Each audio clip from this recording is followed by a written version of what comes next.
Hello students, आज अभी हम लोग इलेक्ट्रोस्टैटिक्स का जो सेकंड पार्ट कर रहे हैं उसी को आगे बढ़ाते हुए नेक्स्ट टॉपिक ले रहे हैं। नेक्स्ट टॉपिक इसमें है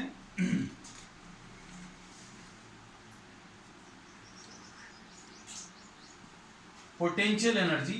ये अभी हम लोग कर चुके हैं, लेकिन इसमें क्या नया है वो देखो। Potential energy of a system of charges.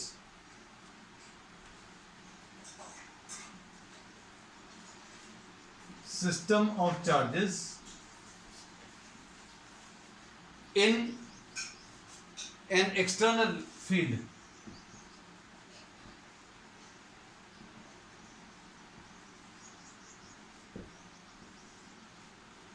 अब अच्छे सुनना, हम लोगों ने potential energy of a system of charges कैसे बताया था। ये सपोज Q1 और Q2 है, ये दोनों r डिस्टेंस पर अगर रखे हुए हैं तो अभी हमने ये बोला था कि आपको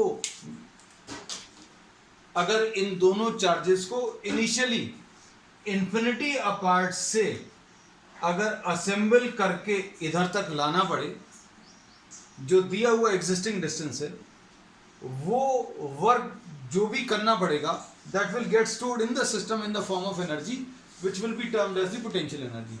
पोटेंशियल एनर्जी एक ऐसा टर्म है which is related to conservative forces. Conservative forces से रिलेटेड है। हम लोगों ने बोला फ्रिक्शन जो कि नॉन कंजर्वेटिव फोर्स है उसमें नहीं आएगा, ग्रेविटेशन फोर्स में आएगा, ठीक है। फिर उसके बाद अभी हम इलेक्ट्रोस्टैटिक फोर्स में भी आएगा। तो इसमें अभी हम लोगों ने बोला स्प्रिंग जो है, स्प्रिंग का भी एग्जाम्पल लिया था। स्प्रिंग के अगेंस्ट जिस स्प्रिंग को अगर आप स्ट्रेच कर रहे हैं तो स्ट्रेच करने में जो आपने वर्क किया वो उसके अंदर स्टोर हो जाएगा in the form of energy which will be called the potential energy of the spring. यही चीज अभी हमने इसमें भी बताई थी, क्या कि दो चार्जेस को आपको अगर इन्फिनिटी से एग्जिस्टिंग डिस्टेंस तक लाना है, अगर आपने इन दोनों चार्जेस को जो कि r डिस्टेंस पर दिए हुए हैं, ये दोनों चार्जेस r डिस्टेंस पर हैं, लेकिन आपने कैसा माना कि ये कहां पर है, इन्फिनिटी अपार्ट। इन्फिनिटी अपार्ट से एग्जिस्टिंग डिस्टेंस तक पास में लाने में जो वर्क अभी आप करेंगे वो इस सिस्टम के अंदर स्टोर हो जाएगा in the form of energy which will be termed as the potential energy of the system. और बताया कैसे था, बताने का तरीका ये था कि भैया दोनों चार्जेस हैं, दोनों चार्जेस को सीन से गायब कर दो। फिर उसके बाद क्या करो, आप पहला वाला चार्ज लेकर आओ। पहला वाला चार्ज जब आप लेकर आओगे Q1 इन्फिनिटी से जब लेकर आओगे तो ये देखो एरो बना दिया इन्फिनिटी का कि इन्फिनिटी से Q1 चलता हुआ आ रहा, धीरे धीरे धीरे A तक ले आए।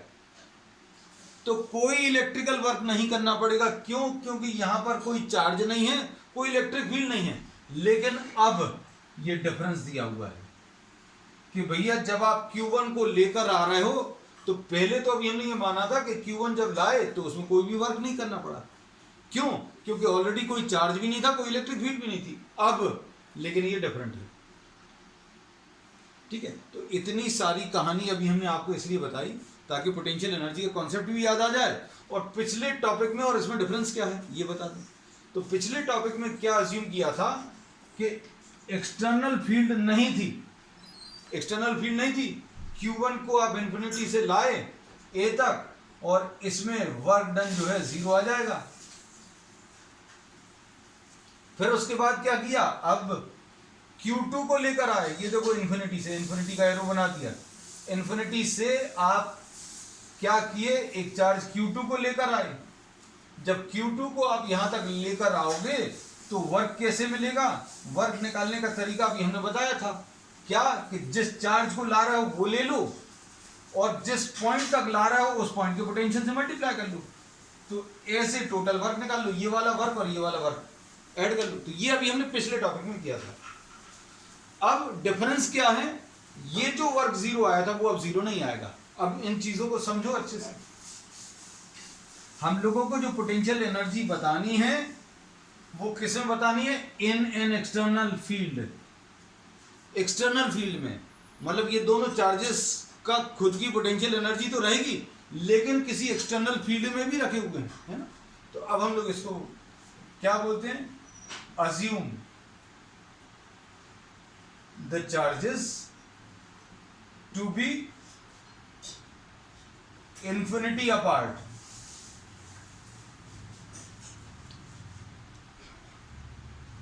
ठीक है, इसका पोजीशन वेक्टर अभी हम लोग r1 लिख लेते हैं, इसका पोजीशन वेक्टर r2।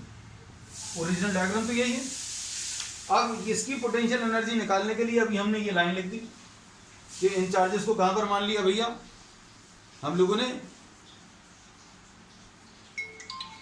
इन्फिनिटी पर मान लिया। These charges are assumed to be lying at infinity.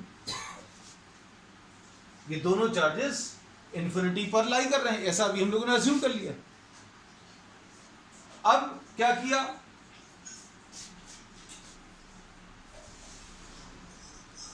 Move Q1 from infinity to the point A. यही स्टेप्स रहते थे, यही स्टेप्स यहां पर भी आएंगे।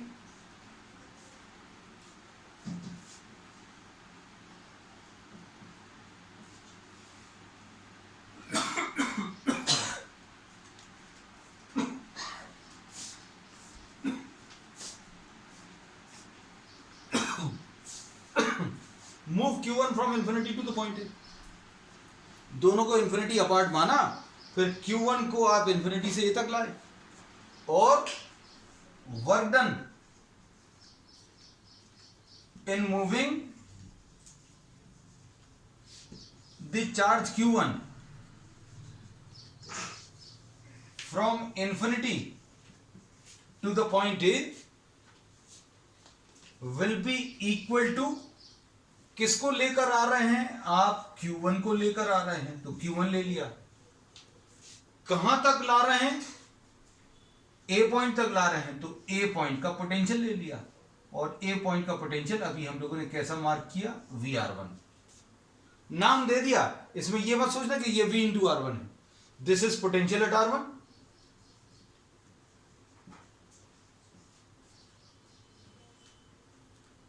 तो अब हम लोगों ने इसमें क्या बोला है कि अब इस सिस्टम की अगर आपको पोटेंशियल एनर्जी निकालनी है तो दोनों चार्जेस को इन्फिनिटी पर लेना है।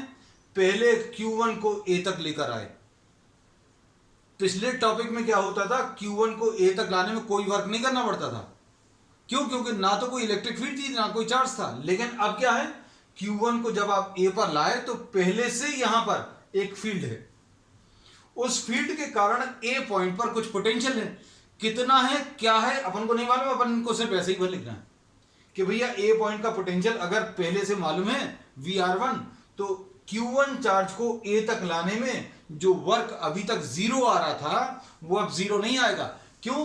क्योंकि पहले से अब एक एक्सटर्नल इलेक्ट्रिक फील्ड प्रेजेंट है। तो work done in moving the charge Q1 from infinity to the point A will be equal to Q1 into VR1। अब Q1 आ गया। अब इसके बाद नेक्स्ट स्टेप क्या है, नेक्स्ट स्टेप यही लेते थे, move Q2 from infinity to B। अब इसमें क्या होगा, Q2 को अगर इन्फिनिटी से B तक लाना है तो कुछ वर्क करना पड़ेगा। तो work done due to the external field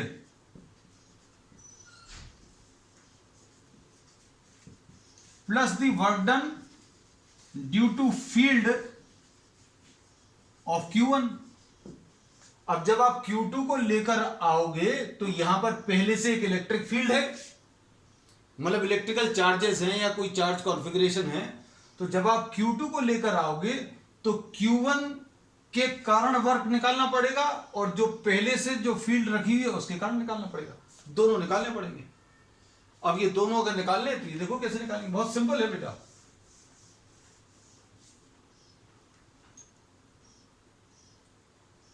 इस वर्क को अभी हम लोग W1 लिख दे रहे हैं, इस वर्क को W2। तो W2 कितना आ जाएगा, देखो ध्यान से, work done due to external field कैसे मिलेगा, work done due to external field लाने के लिए आपको Q2, ये तो Q2 लिख लिया, और एक्सटर्नल फील्ड के कारण VR2। VR2 क्या है?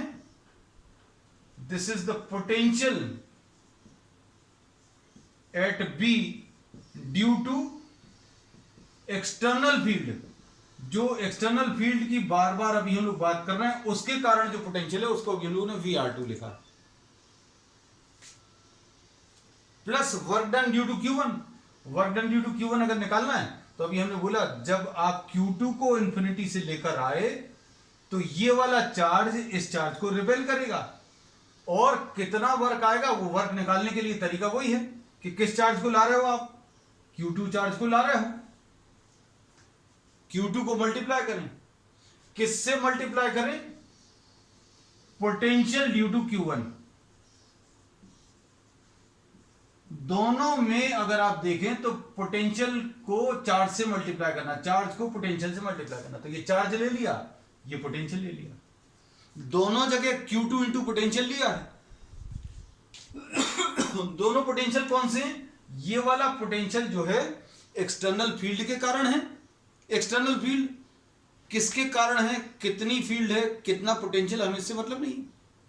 हमें यह मालूम है कि बी पॉइंट पर एक्सटर्नल फील्ड के कारण, जो बाहर से एक एक्सटर्नल फील्ड लगी है उसके कारण यहां पर पोटेंशियल VR2। अब इसको कंप्लीट करें आगे, देखो तो ये तो आ गया क्या, Q2 इंटू VR2 आएगा, और Q2 into potential due to Q1। Q1 के कारण इस पॉइंट पर पोटेंशियल कितना आएगा, Q1 अपॉन 4πε0r। ये अपन पहले भी ले चुके हैं, Q1 Q2 अपॉन 4πε0r। तो कुल मिलाकर टोटल वर्क कैसे मिलेगा? टोटल वर्क दोनों को ऐड कर दो तो कितना आ जाएगा, potential energy will be equal to of the system, potential energy of the system will be equal to W1 plus W2, और W1 कितना है, Q1 into VR1 plus Q2 into VR2 plus Q1 Q2 upon 4πε0r। अब इसको ध्यान से देखो तो क्या डिफरेंस आया है पिछले एक्सप्रेशन से।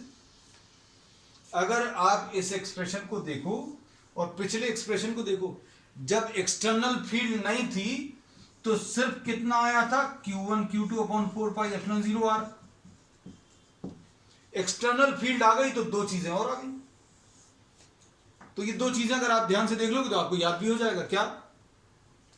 ये तो टू चार्ज सिस्टम की पोटेंशियल एनर्जी है जब कोई फील्ड प्रेजेंट नहीं है। अब एक्सटर्नल फील्ड प्रेजेंट है तो Q1 को लाएंगे, तो Q1 को लाने में Q1 इंटू VR1, और जब Q2 को लाएंगे तो Q2 इंटू VR2। और VR1 और VR2 क्या है, potential at the point A and at the point B due to external field. जो एक्सटर्नल फील्ड आपने लगाई हुई है उसके कारण A पॉइंट पर पोटेंशियल VR1 और B पॉइंट पर पोटेंशियल VR2। ठीक है, दैट्स ऑल। अब इसके बाद नेक्स्ट टॉपिक,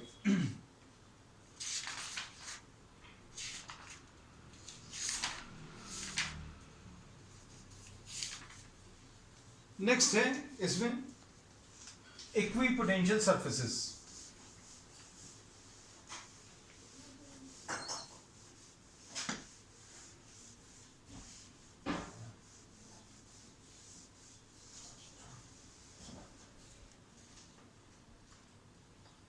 नेक्स्ट टॉपिक है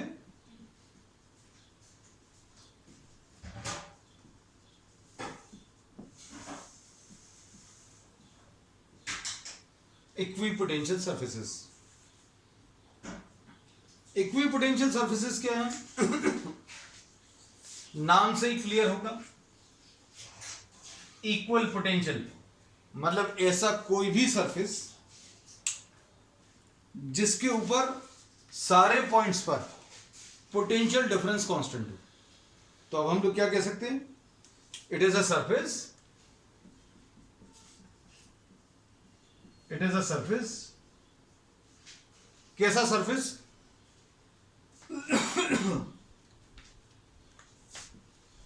which has the same value of potential at all its points. ऐसा कोई भी सरफेस जिसके सारे पॉइंट्स के ऊपर पोटेंशियल सेम हो, उसको हम लोग इक्विपोटेंशियल सरफेस बोलते हैं. अब इक्विपोटेंशियल सरफेस जो है, सपोज एक पॉइंट चार्ज लेने, एग्जांपल के लिए, आपको एग्जांपल से सारी चीजें अभी हम एग्जांपल्स की मदद से क्लियर करते हैं. इसमें भी देखो,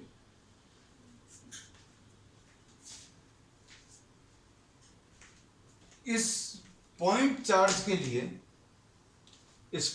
के लिए अगर आप r डिस्टेंस पर कोई पॉइंट ले लें, इस पॉइंट चार्ज से r डिस्टेंस पर कोई पॉइंट ले लिया, r की वैल्यू सपोज 10 ले ली, तो 10 सेंटीमीटर पर पोटेंशियल की वैल्यू कितनी आएगी? Q/4πε0 r की वैल्यू 10 रख दो.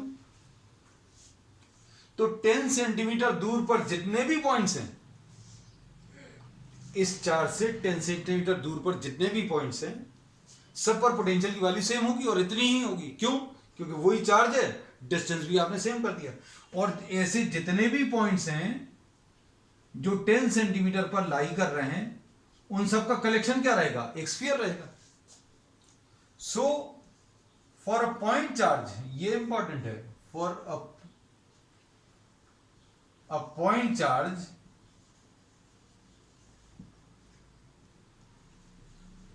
equipotential surface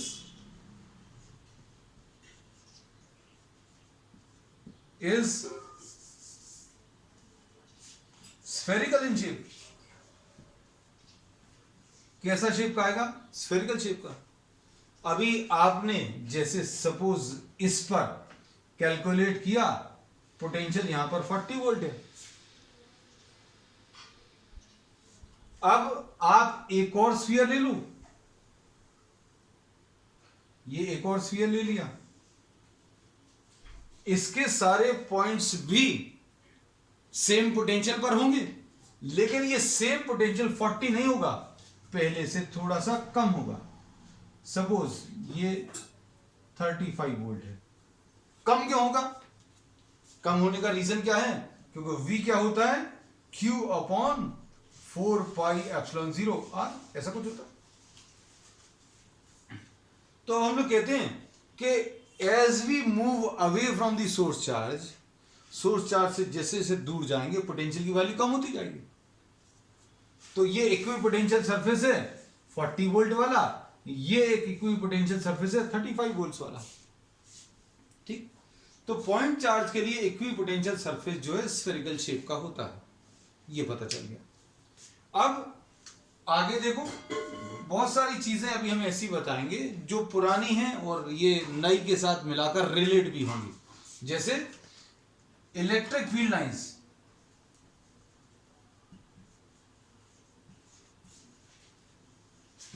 electric field lines point charge के लिए, electric field lines point charge के लिए रेडियली आउटवर्ड होती हैं.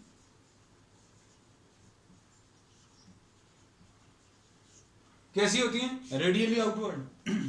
तो देखो, इधर पर हम ये इलेक्ट्रिक फील्ड भी बना लें.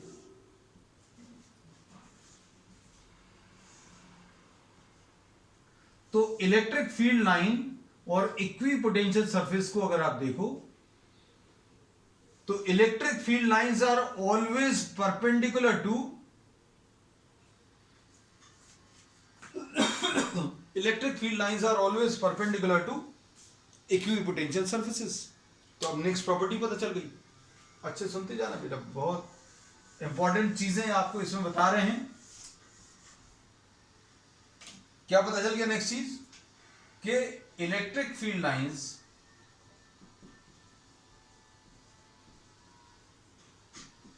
Are perpendicular to the equipotential surface.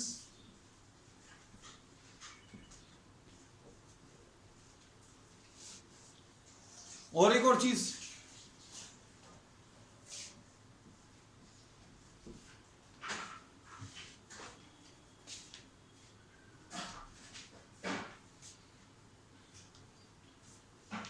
Electric field lines जो हैं these are perpendicular to what the equipotential surface. अब इसमें एक और चीज अभी हम लोग क्या कह सकते हैं,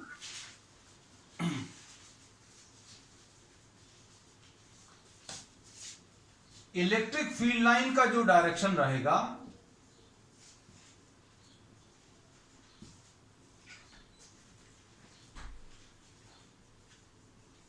electric field line is along the direction in which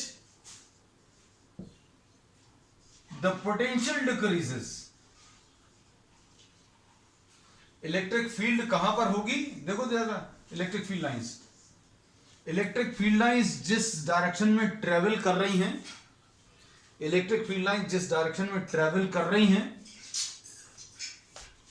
उस डायरेक्शन में पोटेंशियल की वैल्यू डिक्रीज हो रही है। पता चल रहा होगा शायद, भाई इलेक्ट्रिक फील्ड लाइन जैसे बाहर की तरफ है और यहां पर पोटेंशियल 40 है, यहां पर 35 है, तो इलेक्ट्रिक फील्ड लाइन जिस दिशा में चल रही हैं उस डायरेक्शन में, उस दिशा में पोटेंशियल डिक्रीज हो रहा है। ये बहुत सिंपल सा फैक्ट है, उसको पॉइंट बनाकर लिख दिया और इसी पर बेस क्वेश्चन बन जाते हैं। ठीक है, अब अच्छे सुनना,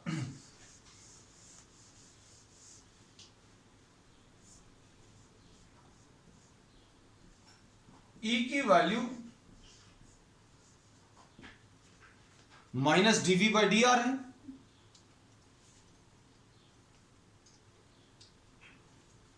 इलेक्ट्रिक फील्ड जहां पर इंक्रीज होगी,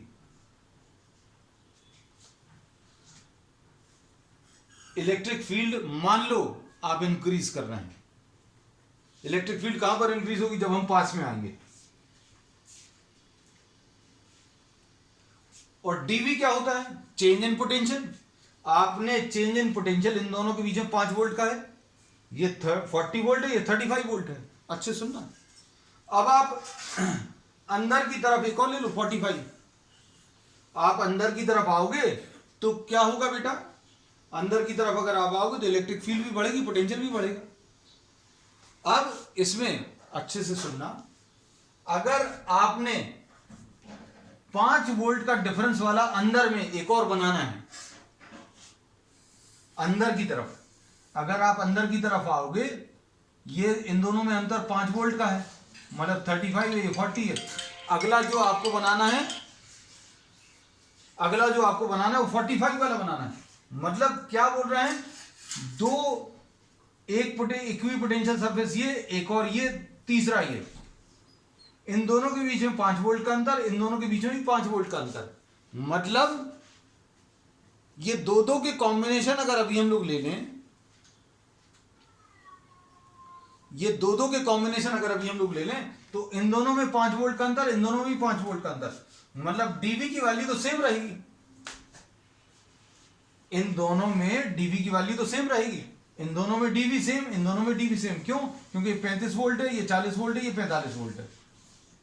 लेकिन अंदर आने पर क्या हो रहा है, अंदर की तरफ अगर अभी हम लोग आ रहे हैं तो इलेक्ट्रिक फील्ड बढ़ रही है। अगर आप ये डीवी सेम लेते हैं, डीवी की वैल्यू सेम लेते हैं, तो क्या होगा, electric field will be inversely proportional to what, d r. मतलब इलेक्ट्रिक फील्ड जिस दिशा में बढ़ेगी वहां पर डी आर कम होगा। डी आर कम होगा मतलब स्पेसिंग कम होगी। स्पेसिंग कम होगी का मतलब क्या है, अच्छे से समझना बेटा बातों को जो भी हम बोल रहे हैं। हमने क्या बोला कि अगर आप डीवी को सेम रख रहे हैं, डीवी को अगर आप सेम रख रहे हैं तो electric field will be inversely proportional to d r. मतलब जहां पर इलेक्ट्रिक फील्ड बढ़ेगी, कहां पर बढ़ेगी, जहां पर डी आर कम होगा, मतलब स्पेसिंग कम होगी। तो इक्विपोटेंशियल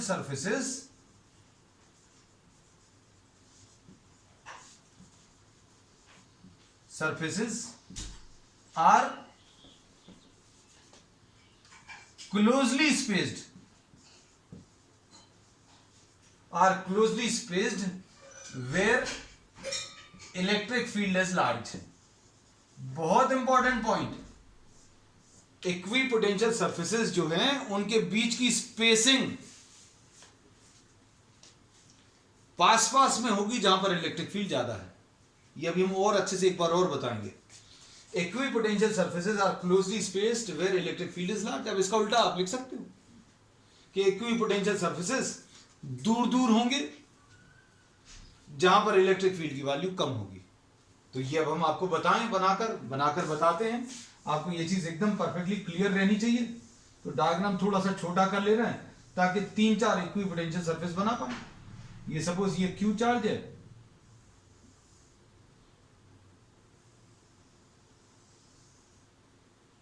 ये इक्विपोटेंशियल सरफेस है, ये एक और है, और ये एक और, ये पूरा बड़ा नहीं बना रहे अभी हम। तो इनमें अब आपको तो ये तो पता चल गया होगा, क्या पता चल गया होगा कि इलेक्ट्रिक फील्ड कहां पर कम है कहां पर ज्यादा है। ये ए, ये बी, ये सी। इलेक्ट्रिक फील्ड इधर पर ज्यादा होगी, दूर जाएंगे तो कम हो जाएगी। और ये देखो, ये 45 वोल्ट, ये 40 वोल्ट, और ये कितना, ये 35 वोल्ट। अब देखो, अभी हमने जैसा बनाया है उसको देखकर क्या समझ में आ रहा है। ए और बी के बीच में, ए और बी के बीच में इलेक्ट्रिक फील्ड की वैल्यू dV/dr अगर आप लें, ये ए बी के लिए, और बी और सी के बीच में इलेक्ट्रिक फील्ड की वैल्यू -dV/dr, ये निकालो। dV तो सेम है, dV कितना है, 5 है, यहां पर भी dV 5 है। ए और बी के बीच में dV की वैल्यू 5 है। ए और बी अभी हमने कैसे लिए, 5 वोल्ट का अंतर।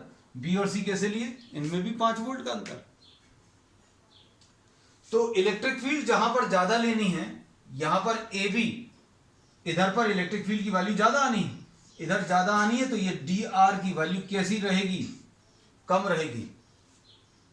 और यहां पर BC, B और C के बीच में ये पॉइंट्स थोड़े से ज्यादा दूर हो गए, dV की वैल्यू तो सेम है, तो dr कैसा रखना पड़ेगा।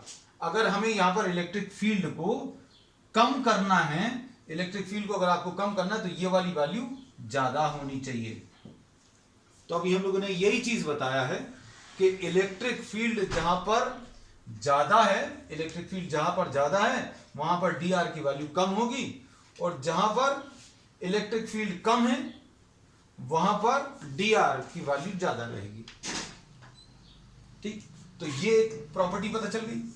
क्या प्रॉपर्टी पता चली कि इक्विपोटेंशियल सरफेसेस जो हैं वो बहुत नजदीक बने हुए अगर हैं, if the equipotential surfaces are very close to each other, then there the electric field will be large, electric field large रहेगी। और जहां पर दूर दूर में है वहां पर इलेक्ट्रिक फील्ड की वैल्यू कम रहेगी। तो ऐसा ही कुछ कॉन्सेप्ट तो अभी हम लोगों ने इलेक्ट्रिक फील्ड लाइंस में भी बताया था कि भैया फील्ड लाइन जहां पर नजदीक हैं वहां पर इलेक्ट्रिक फील्ड ज्यादा होगी, और जहां पर इलेक्ट्रिक फील्ड लाइंस दूर दूर है वहां पर कम होगी। ऐसे कुछ बताया था डेंसिटी से रिलेटेड। अब देखो, अगर ये यूनिफॉर्म इलेक्ट्रिक फील्ड ले लें, यूनिफॉर्म इलेक्ट्रिक फील्ड का मतलब क्या है, मतलब इलेक्ट्रिक फील्ड कांस्टेंट है। इलेक्ट्रिक फील्ड अगर कांस्टेंट है तो इसके जो इक्विपोटेंशियल सरफेसेस हैं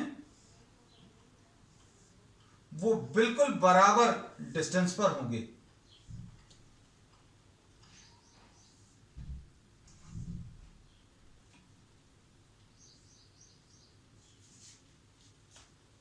बिल्कुल बराबर डिस्टेंस पर होंगे, इक्वली स्पेस्ड होंगे,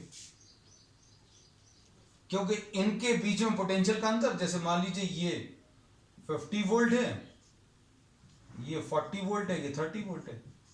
कम करते हुए क्यों बना रहे हैं ऐसे में, ये भी सोच कर देखो। क्या इसको 30, 40, 50 लिख सकते थे?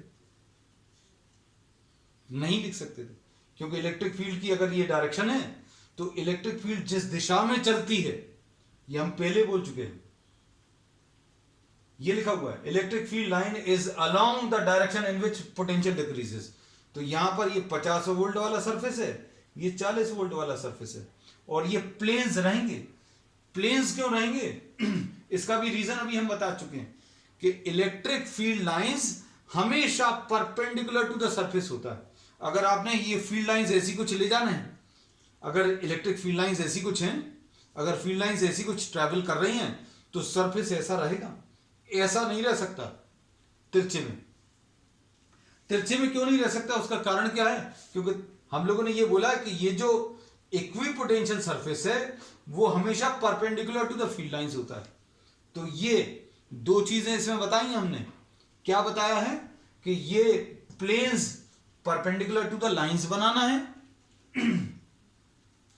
फिर इक्वली स्पेस्ड बनाना है, फिर तीसरी चीज जिस दिशा में फील्ड लाइंस ट्रैवल कर रही हैं उस दिशा में पोटेंशियल कम करते हुए बनाना है। ठीक है, सिंपल है। अब इसके बाद नेक्स्ट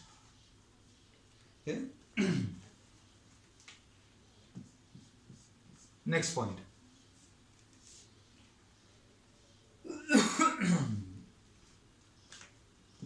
ये बहुत सिंपल सी चीज है। नो वर्क इज डन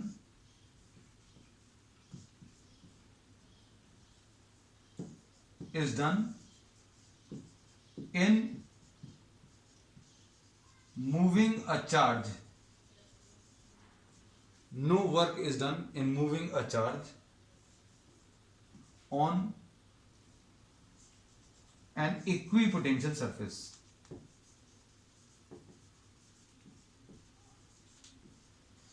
किसी चार्ज को अगर आप किसी इक्विपोटेंशियल सरफेस पर चलाएं तो कोई फर्क नहीं करना पड़ेगा। क्यों नहीं करना पड़ेगा, सोचकर देखो। क्योंकि वर्क डन अगर आपको कैलकुलेट करना है तो वर्क डन कैलकुलेट करने का तरीका अभी हमें मालूम है। Work done in moving a charge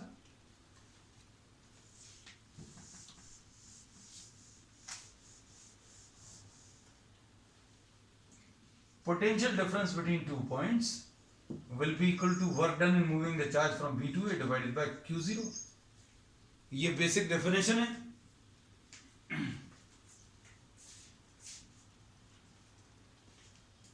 अब इसमें देखो, अगर इक्विपोटेंशियल सरफेस है तो V और VB जीरो आएगा, सॉरी V और VB सेम आएगा।